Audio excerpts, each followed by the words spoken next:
I was going to do a quick video on the public betas of iOS 26 and macOS 26, which I have actually installed. But then I realized since I have an iPhone 13 that does not get a good chunk of the features that the newer phones would. Essentially, none of the Apple Intelligence-based stuff. Also, even though I do have an M series MacBook Air, I am at heart a sort of a basic user. I tend to use my computers for straightforward things, many of which revolve around making stuff for YouTube. The basics like email and web browsing and a tiny bit of gaming, but mostly writing scripts. Yes, I do often use scripts, believe it or not, like I'm doing right now. I'm reading from a script here. Also, recording and editing video and so on. In the last year or so, I've also been able to run some smaller LLMs, large language models, locally too. So for those of you who have seen some of my other videos, you may be thinking, but you're always banging on about using Linux. Why would you have Apple stuff? Isn't that like kryptonite to Linux users? Good question. And I'll try and explain.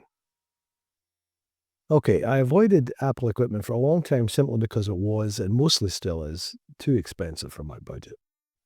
One of the appeals of Linux is that it will run on most computer hardware, both laptops and desktops, whereas macOS these days essentially only runs on Mac hardware. With some of the older Intel Macs, you could install Linux or even Windows on them, and they worked well. I actually did have an older MacBook from 2012 or 2014, I don't remember, that I'd picked up and ran Linux on for a while. That was several years ago, of course. My last two laptops have been AMD-powered Lenovo IdeaPad models. The current one was an open box item from eBay and is probably the nicest Windows laptop I've ever owned. It has an 8-core CPU and even a touchscreen. I should be clear that all the computer equipment I have is either built by me or purchased, used, refurbished, or open box. This is both because I'm on a budget, and it kind of makes me feel like I'm not just running out and buying the latest shiny thing, you know? Anyway, the Apple thing started around Android 13. For some reason, I didn't like Android 13. And since our daughter was already bugging me to get an iPhone so she could FaceTime as easily, I caved, being the dad. I think I originally got a used iPhone 8, I believe, and I've eBayed my way to my current iPhone 13 Pro. I was not really even looking to buy a MacBook as I knew I was not entirely comfortable using macOS. But I saw a great deal on a used M1 MacBook Air, importantly with 16 gigs of RAM, so I swallowed hard and got it.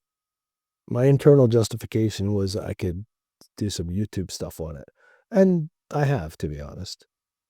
Now, while I still don't particularly like using macOS, I confess the newer Mac ARM-based hardware is pretty great. The battery life alone completely won me over in the first week. And the performance and screen are great on such a skinny little thing. It even sounds good. I did also manage to try it with Linux via Asahi Linux, and that worked surprisingly well too.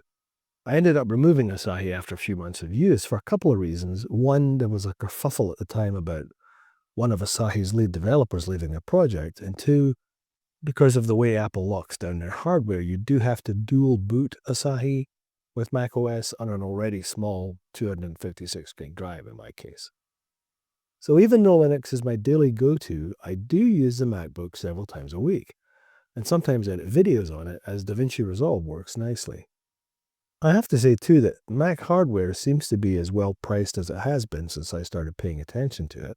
And the recent M4 Mac Mini seems to be a tempting bit of kit for the price, even compared to the rash of quite performant Intel and AMD mini PCs we've seen recently.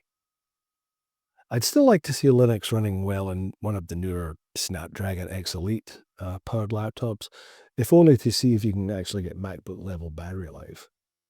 As far as I know, you can run Linux on it after a fashion, but it's not a great experience thus far. And it appears that Asahi Linux runs better on Apple ARM systems than other ARM distros run on the Snapdragon. Best I can recall, Asahi offered about 60% of the battery life of macOS on the M series MacBook Air, which I felt was still pretty good for such a project. If anyone has any info on running Linux on Snapdragon or has tried it, please let us know in the comments. Well, I blathered on there for a while about very little, so if you're still with me, thank you for indulging me, and we'll catch you next time. Bye. So that's another video in the can. If you found this informative or interesting, please consider liking and subscribing down below. And remember, be excellent to each other.